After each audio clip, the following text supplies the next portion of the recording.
The Gospel according to St. Mark, chapter 4.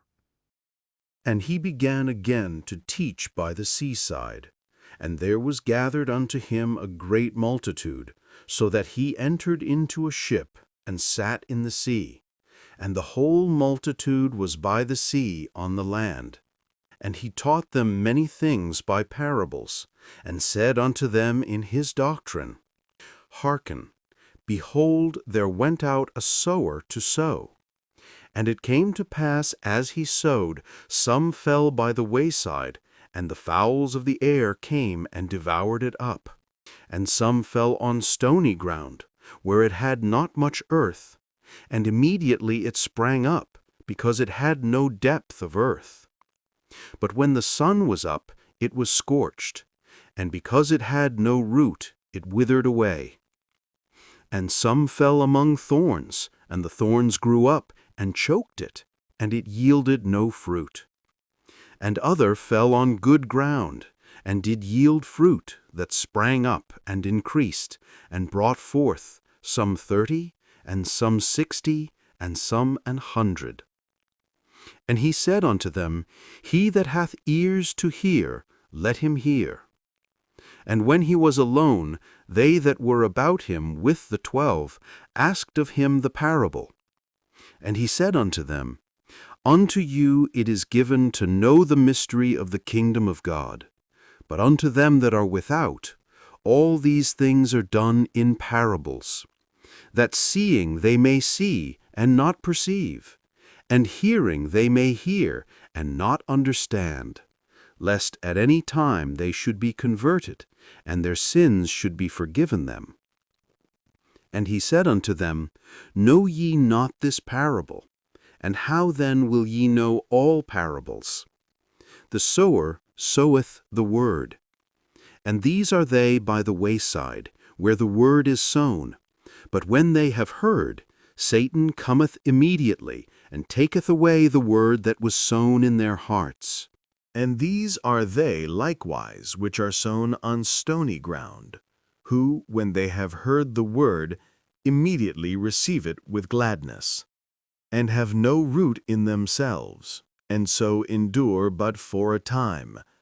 Afterward, when affliction or persecution ariseth for the word's sake, immediately they are offended. And these are they which are sown among thorns, such as hear the word, and the cares of this world and the deceitfulness of riches, and the lusts of other things entering in, choke the word, and it becometh unfruitful. And these are they which are sown on good ground, such as hear the word, and receive it, and bring forth fruit, some 30-fold, some 60, and some 100. And he said unto them, Is a camel brought to be put under a bushel, or under a bed, and not to be set on a candlestick? For there is nothing hid which shall not be manifested, neither was anything kept secret, but that it should come abroad. If any man have ears to hear, let him hear. And he said unto them, Take heed what ye hear. With what measure ye mete, it shall be measured to you, and unto you that hear shall more be given. For he that hath, to him shall be given, and he that hath not, from him shall be taken even that which he hath. And he said, So is the kingdom of God, as if a man should cast seed into the ground, and should sleep and rise night and day, and the seed should spring and grow up, he knoweth not how. For the earth bringeth forth fruit of herself, first the blade, then the ear, after that the full corn in the ear.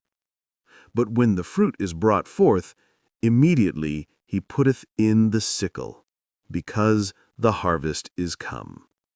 And he said, Whereunto shall we liken the kingdom of God? Or with what comparison shall we compare it? It is like a grain of mustard seed, which when it is sown in the earth is less than all the seeds that be in the earth. But when it is sown, it groweth up, and becometh greater than all herbs, and shooteth out great branches, so that the fowls of the air may lodge under the shadow of it. And with many such parables spake he the word unto them, as they were able to hear it. But without a parable spake he not unto them. And when they were alone, he expounded all things to his disciples. And the same day when the even was come, he saith unto them, Let us pass over unto the other side. And when they had sent away the multitude, they took him even as he was in the ship. And there were also with him other little ships. And there arose a great storm of wind, and the waves beat into the ship, so that it was now full. And he was in the hinder part of the ship, asleep on a pillow. And they awake him, and say unto him, Master, carest thou not that we perish? And he arose, and rebuked the wind, and said unto the sea, Peace, be still. And the wind ceased, and there was a great calm.